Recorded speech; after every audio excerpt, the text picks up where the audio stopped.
Hey there, welcome. Today we're diving into a programming problem that involves working with unbounded strings in Ada. The problem occurs when attempting to retrieve the first or last index of an unbounded string and encountering an error message during compilation. Specifically, the error arises due to the private nature of the u_str unbounded string type, preventing access to the first and last attributes. Now, let's move on to the solution.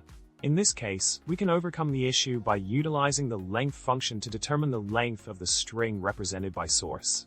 By setting the from parameter to u_str length s, we can effectively search from the end of the unbounded string, resolving the problem and obtaining the desired index successfully.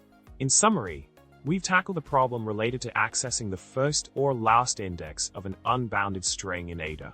By leveraging the length function and applying it to set the search position from the end of the string, we've managed to overcome the limitations posed by the private nature of the unbounded string type.